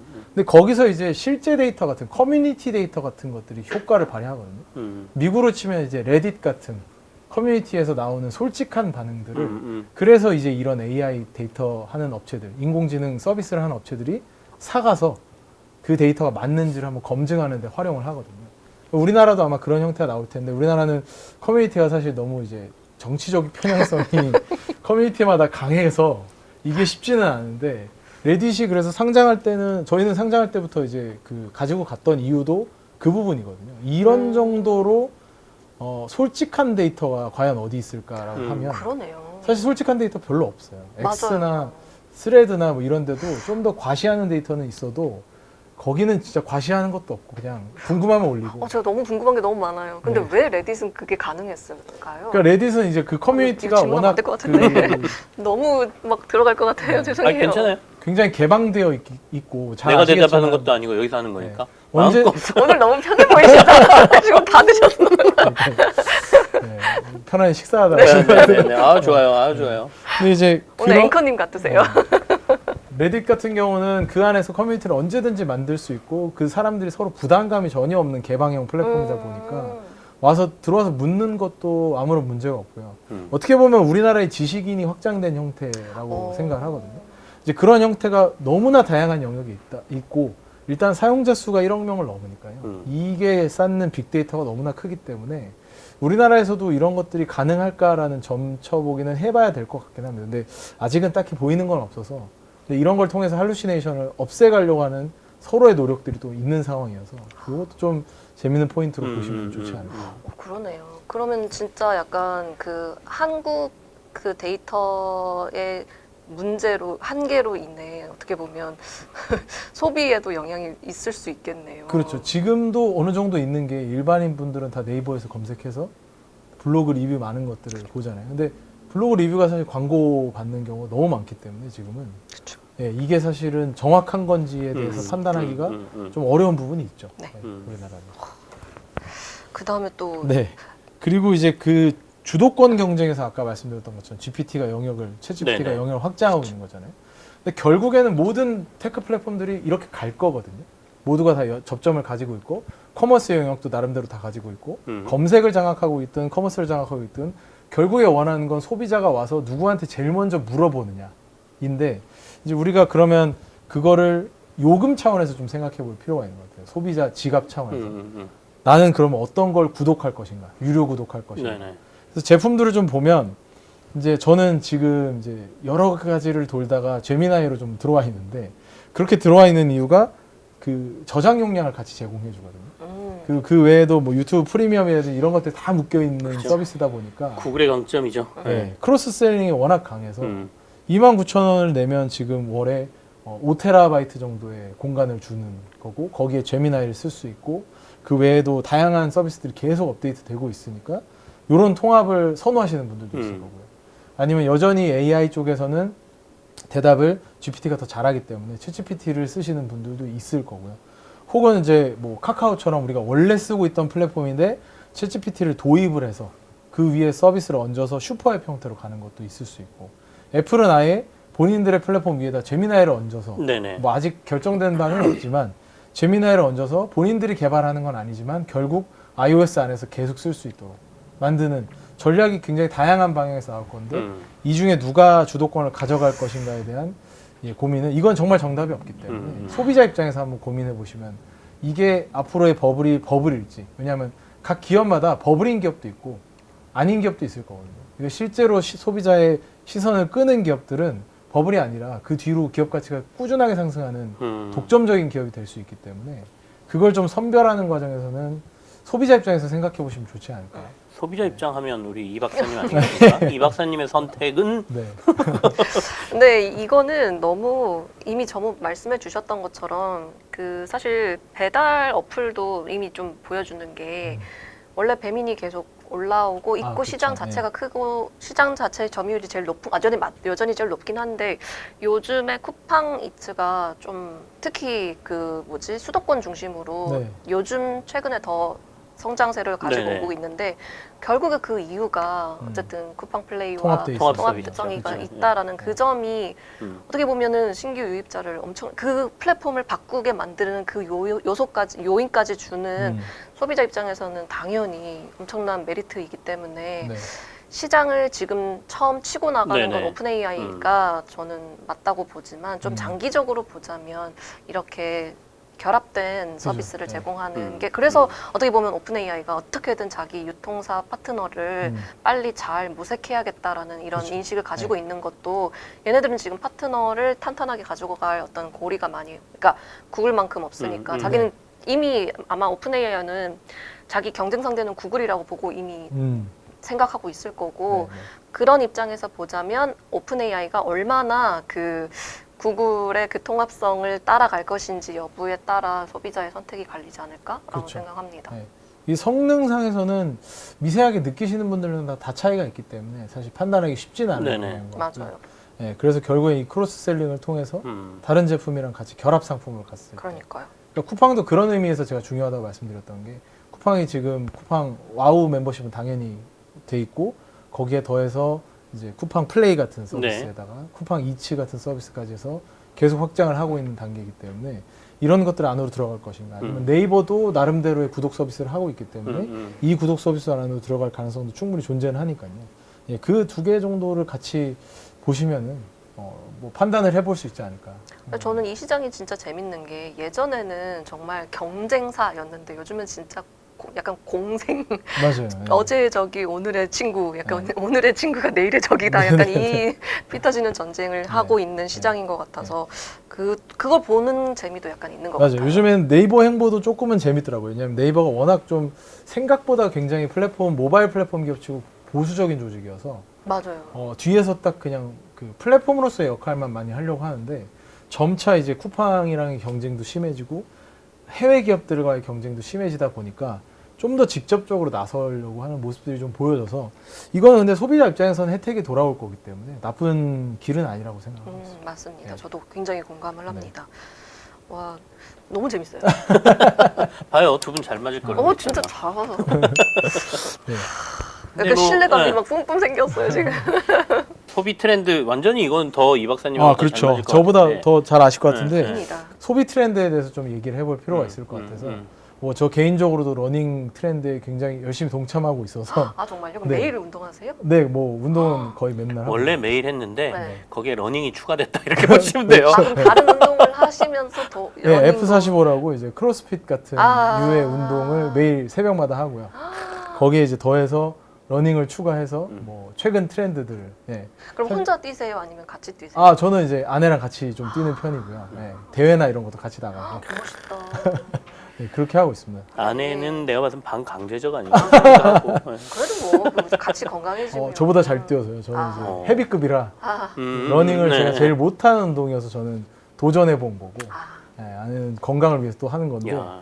워낙 잘 뛰거든요. 근데 이 사실 러닝을 처음에 시작한 거는 제가 말씀드렸던 러닝에 대한 자신감이 어려서부터 없던 사람이기 때문에 원래 항상 헤비급이어서 뛰면은 이제 뭔가 너무 힘들고 그 운동은 잘 하는데 남자 체력장 하면은 오래 달리기 항상 맞아 꼴등하고 그런 분들 요런, 계시더라고요. 네, 그런 헤비급 특징이 있었거든요. 그래서 저는 인생에 한 번은 이거를 좀 극복해보자라는 차원으로 했던 거고 또 이제 두 번째는 러닝화가 너무 핫해서 주식이 너무 오르는데 왜들 이렇게 핫할까라는 거를 좀 살펴보려고 제품을 좀 써보려고 네네. 이제 그런 관점에서 접근했던 건데 제가 준비한 장표에도 보면은 브랜드가 굉장히 다양합니다. 근데 최근에는 메가 브랜드들이 다시 올라오고 있는 흐름이긴 한데 한동안은 이 중소 브랜드들이 굉장히 성장이 빨랐거든요. 그러니까 뭐 들어보신 브랜드도 있고 아닐 수도 있는데 호카 같은 저 경우도 호카는 들어봤어요. 최근에 막 네. 한참 막 갑자기 뭐 이렇게 뭐 저런데 아울렛 가고 그러면 네. 브랜드 매장 생기고 막 그래서 네네네. 뭐 하는 브랜드야 그랬더니 러닝화 브랜드 뭐 맞습니다. 맞춤형으로 해준다 막 이런 얘기. 네네. 근데 호카 같은 경우는 지금 굉장히 많이 지고 있는 네. 네, 그런 트렌드에서 좀 밀려난 상황이고 왜 웃어요? 그다음에 이제 우리나라에 얼마 전에 들어왔죠. 지난 주말에 들어왔어요. 네, 맞습니다. 더현대에 들어온 온 같은 러닝, 경우는 네. 우리나라에 처음 들어왔는데 지금 뭐 대기가 한 10시간씩 줄 선다 그러더라고요. 더현대에서. 운동화 살라고요? 네. 왜들 그래? 김 원장님 계셔야 될 것 같은데. 네. 그래서 온 같은 경우도 중소 브랜드가 올라오고 있는 거고 그다음에 뭐 서콘이나 브룩스 같은 경우는 이제 좀 아시는 분들은 좀 아는 브랜드들인데 뭐 이거는 모르는 경우도 있고요. 이게 전통적으로 알던 아식스 같은 경우도 러닝으로 인해서 굉장히 많이 네네네. 올라오기도 했고 곱코어 룩이라고 해서 이제 이런 그 아웃도어 룩 같은 경우를 많이 사람들이 트렌디하게 입으면서 또 올라왔거든요. 근데 이제 각각의 이유들은 있는데 사실 이 트렌드를 조금 더 정리해서 보면 메가 브랜드 중에서도 특히나 나이키가 코로나가 딱 터졌을 때 전략을 바꿨었습니다. 그러니까 이들이 D2C 전략이라고 해서 직접 갖다 팔겠다는 거죠. 아마존에도 이제 올리지 않고 우리가 도매상에도 팔지 않고 나이키닷컴으로 들어와서 한 번에 사가라. 굉장히 좋은 계획이고 그들 스스로 그 컨트롤이 가능하기 때문에 네네. 가져갈 수만 있다면 너무 좋은 거지만 그로 인해서 유통상들이 등을 돌렸다는 게 문제였거든요. 그 이후에 나이키가 계속해서 굉장히 반짝반짝 빛나는 신제품들 잘해주고 리셀되는 제품들 많이 해줬으면 좋았겠지만 그 뒤로 나이키가 그런 것들을 잘 못하면서 이미 규모가 사실 너무 커진 거죠. 그런 걸 못하면서 제가 여기 밑에 넣어놨던 풋러커나 ABC나 딕스 스포팅 굿즈 같은 이런 종합 매장에서는 나이키의 매대를 채울 만한 브랜드들이 필요했던 거고요. 그때 이제 이런 호카라든지 오온이라든지 아식스, 서코니 같은 중소 브랜드들이 쭉 치고 들어올 수 있었던 거죠. 거기에 더해서 SNS가 굉장히 발전돼 있으니까 그들이 SNS에서 바이럴이 한번 되면 굉장히 판매량이 급격하게 전 세계적으로 늘어나는 상황이 됐고요.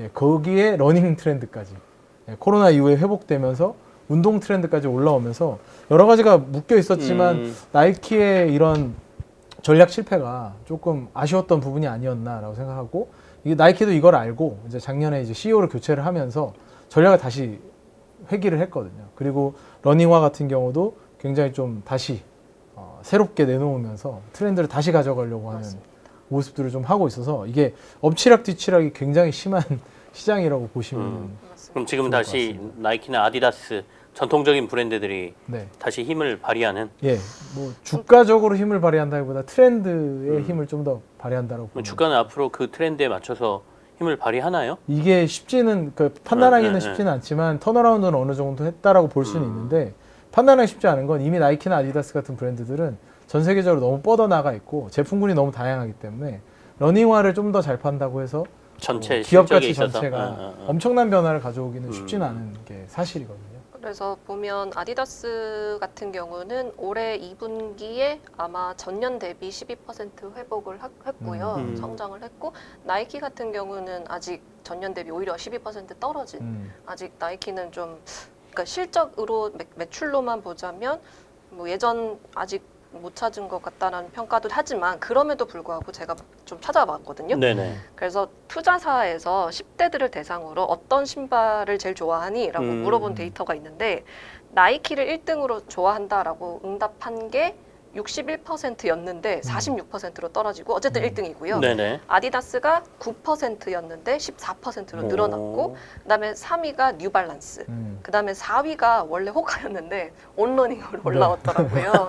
그래서 둘은 약간 엎치락뒤치락 하고 네. 있는 상황인 건데 근데 온러닝이 어쨌든 가장 어떻게 보면 이 나이키에 대항해서 특히 그 시장적인 측면에서 그러니까 네. 주식적인 측면에서 네네네네. 봤을 때는 둘이 어쨌든 관심도를 많이 가졌던 브랜드 중에 하나가 온러닝이라고 저는 생각을 하는데 네, 그렇죠. 그 약간 그 이전에 러닝화라는 거는요. 네네. 약간 이런 느낌이었거든요. 약간 그냥 일상에서 편안한데 그냥 대충 신어도 별 괜찮을 것 같은 신발? 약간 이런 느낌이 러닝화였어요. 그런 패션하고는 거리가 좀 네, 멀고. 좀 멀고 약간 그런 느낌이었는데 근데 온러닝이 딱 그때 아까 말씀해 주셨던 나이키가 D2C도 약간 그러고 있는데 아 우리 지금 유통사 다 뿌릴 수 있어라는 그 채널이 딱 열린 상황에서 러닝 트렌드가 딱 뒷받침되어 주고 심지어 이 온러닝이 제일 중요하게 생각했던 거는 우리는 찐 애틀레틱 브랜드야. 우리는 찐 운동러들을 위한 브랜드야. 뭐 약간 이런 인식을 딱 그래서 갖추고 비싸. 네, 그리고 엄청 비싸고 네. 그래서 보면 제일 기본 라인이 막 150불부터 시작해서 막 300불 네, 이렇게 그쵸. 넘어가니까 사실 나이키 기본 러닝화에 비해서는 사실 상당히 비싼 상황이죠. 그래서 약간 그 니치 시장을 잘 장악했던 게 네. 온러닝의 네. 상황이고 그리고 심지어 온러닝이 출시하고 나서 뭐 명품 브랜드 로에베 같은 브랜드들이랑 협업을 했죠. 네. 협업을 하면서 그 신발 굉장히 이쁩니다. 진짜 이쁘죠. 네. 약간 그런 협업을 하면서 이미지를 프리미엄성을 되게 부각하면서 접근했던 것도 온러닝이 되게 좀 진출하게 되게 좋았던 거지 않았나라는 생각을 하는데 그런데 저는 지금 딱 봤을 때 지금 또 한 가지 재밌는 거 트렌드적인 이야기 좀 해보고 네, 싶다면요. 또 반대로 요즘에 호카 브랜드가 호카가 약간 영포티 아, 브랜드. 네. 그걸 언급해도 되는지 몰랐습니다. 그 채널이 순식간에 날아갈 수 있는 아닙니다, 아닙니다. 영포티들이 발끈하시면 아니, 제가 영포티가 어때서? 네, 그럼요. 나 이미 포티를 넘어서가지고. 이게 한번 이슈가 됐었거든요. 난 네. 피프티야. 이렇게 딱 줄을 딱 꺼내시는 건가요? 애널리스트 한 분께서 이제 그 영포티들이 이제 호카를 많이 신기 시작했고 효도 신발로 이미 많이 퍼져 나갔으니 이건 트렌드가 끝났다. 네. 뭐 이런 이야기를 하셨는데 실제로 어느 정도 그래서 트렌드가 많이 죽었고요. 전년 대비해서 역성장하는 트렌드를 좀 보여주고 있어서 사실 온도 그래서 지금이 굉장히 중요한 시점이거든요. 그러니까 온이 그 길을 어떻게 보면 안 가려고 요즘에 그래서 좀 센스 있는 분들은 어머니 아버지 선물 드릴 때 호카 말고 온으로 사드리거든요. 네, 근데 이제 온을 들어가 보시면 아시겠지만 호카 같은 경우는 신발 라인업을 꾸준하게 공급량 전혀 조절하지 않고 계속 공급을 했고 그 운동에 맞춘 트레일 러닝이라든지 뭐 러닝에 맞춘 신발들을 꾸준하게 공급했다면 온 같은 경우는 이제는 어페럴, 의류 맞아요. 쪽으로 좀 더 넘어가서 패셔너블하고 고급스러운 느낌을 계속 유지하려고 노력을 하고 있거든요. 그러니까 이 방향이 앞으로 나이키까지 갈 수 있을지는 좀 지켜봐야겠지만 적어도 룰루레몬이 가져갔던 정도의 지위는 가져갈 수 있는 정도는 보여지는 상황이긴 합니다. 그래서 저도 굉장히 공감합니다. 굉장히 나는 트렌드를 거부하면서 사는 사람이기 때문에 너네 마케팅 전략에 내 빠져들지 않겠다. 정말요? 그걸 한번 빠져 본 다음에 비판해 보는 것도 나쁘진 않습니다. 돈이 없어서 못 빠지고 있는 것도 약간 있고. 설득을 너무 하고 싶어지는 이 욕구가.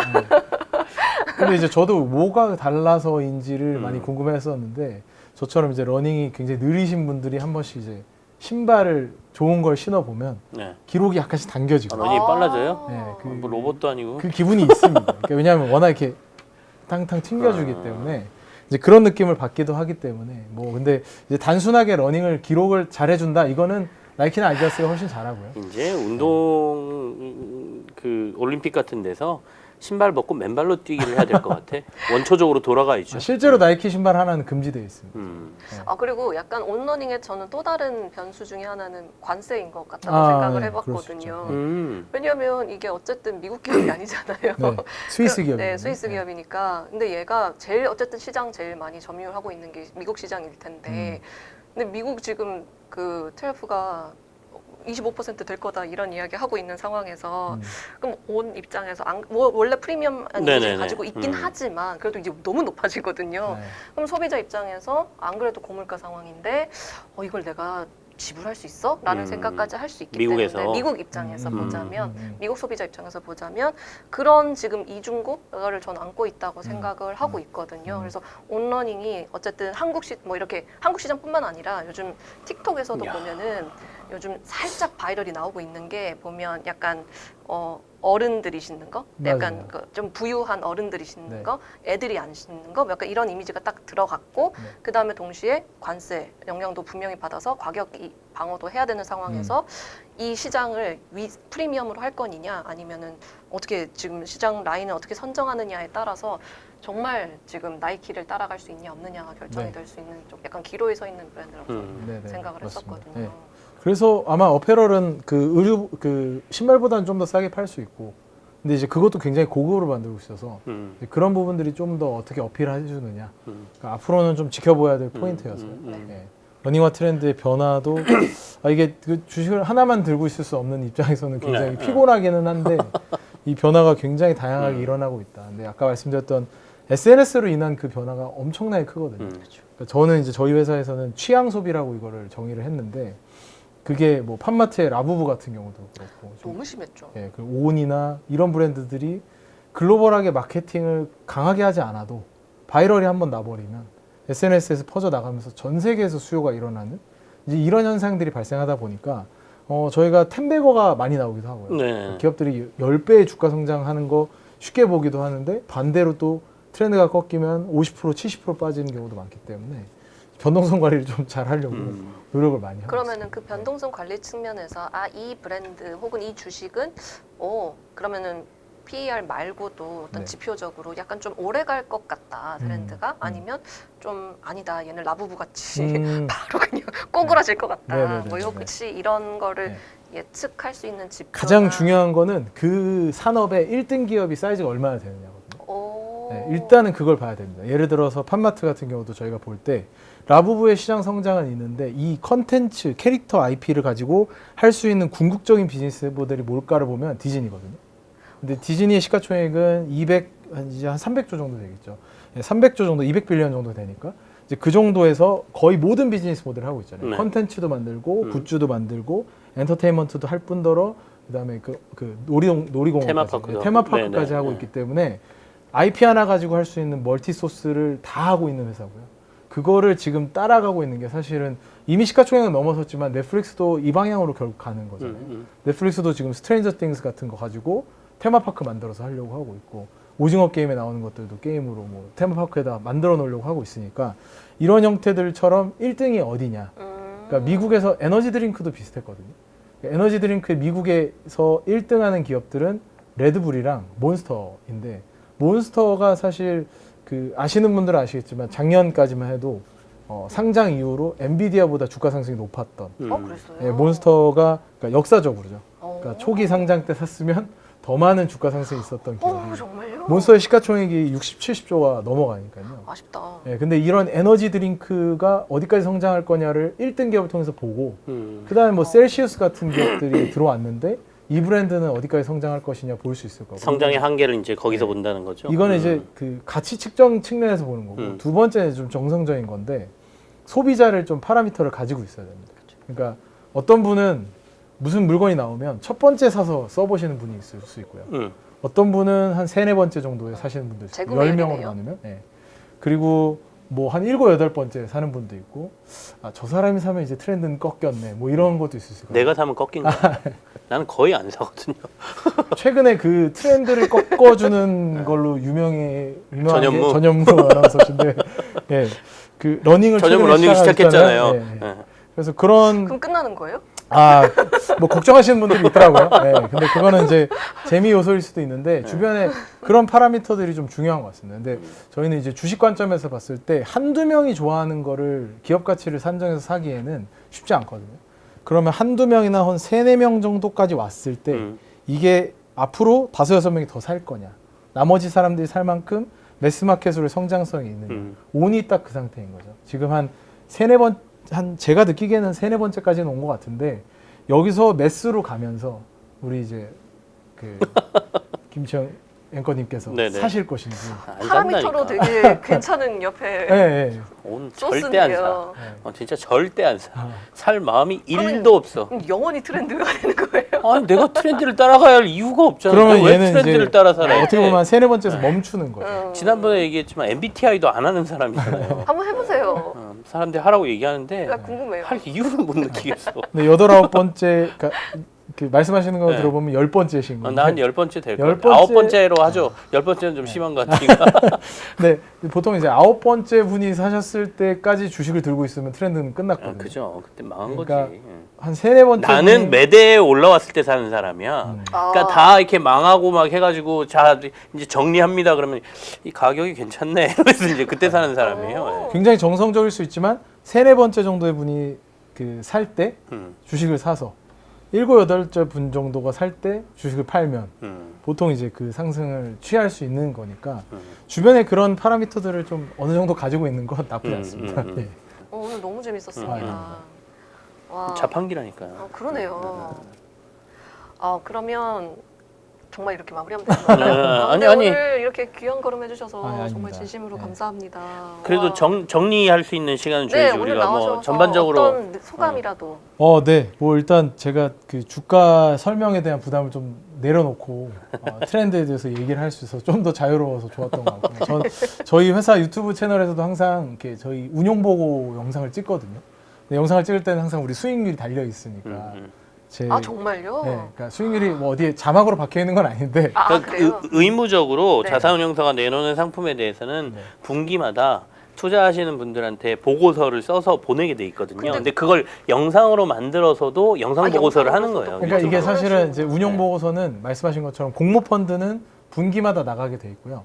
ETF는 운용 보고서가 없어도 돼요. 법적으로 없어도 되는데 저희는 이제 소통을 많이 한다라는 그 경영 철학이 있어서 이거를 저희가 월마다 어떤 변화를 줬고 시장 어떻게 보고 있고 어떤 것들을 좀 트렌디하게 보고 있는 건지를 설명을 드리는 영상을 찍는데 그때마다 이제 수익률이 바뀌어 있으니까 아무리 제가 즐겁게 설명하려고 해도 네, 지난달에 수익률이 안 좋았는데 너무 웃으면서 막 또 설명드리면 죄송한 부담감이. 어렵지. 마음이 있으니까 네, 그런 부담이 있는데 네. 오늘은 그래도 잘 들어주시고 아, 그래가지고, 아닙니다. 네, 너무 부담 없이 잘 재밌는 들었어요. 이야기 많이 해주시고 엄청 통찰력도 있으시고 너무 재밌었습니다. 사실은 준비한 게 하나 더 있는데 그거는 나중에 푸는 걸로 아, 네. 우리 또 와주시는 하시고 거예요. 한 번 여기서 더 지금 오실 이렇게. 그 뭔가를 남겨놔야 되잖아요, 우리도. 네. 그때는 그러면 말씀하셨던 것처럼 저 근육 만들어주는 네. 치료제 좋다. 요거 지금 어. 개발되고 있는 거 있는데 좋습니다. 헬스케어 쪽으로 가야겠네요. 아, 그걸 가져오실 거예요? 아니요 그거 아직 시판이 안 되죠? 임상 단계입니다. 임상 근육 필요 없어요. 네. 지방을 빼주는 게 필요하지. 또 위. 단계. 지금 그 두 가지를 다 하려고 하고 있는 회사들이 있습니다. 좋습니다. 네. 알겠습니다. 긴 시간 동안 얘기해 주셔서 너무 감사드리고요. 정리 좀 하겠습니다. 네. 그러면 다음 주에는 네. 어떻게 하는 거죠? 다음 주에도 아마 뭔가 새로운 분을 모시거나 네. 아니면 저희 셋이 어떻게든 꾸려보거나 뭐 그렇게 될 것 같은데 네. 오늘 그 SF플러스 자산운용의 고태훈 매니저가 와서 너무 좋은 얘기를 해줘서 저희도 많이 배웠고 정말 많이 또 배웠습니다. 다음에 또 만약에 우리 청취자들이 시청자들이 막 고태훈 다시 불러라 피터 보고 싶다 그러면 나오셔야 됩니다. 네. 네, 감사합니다. 그러면 인사 올리겠습니다. 네, 지금까지 영등포 경제 맛집의 트렌드 이 박사. 김큐 네, 에스프레소 고태훈이었습니다. 네, 고맙습니다. 고맙습니다. 감사합니다.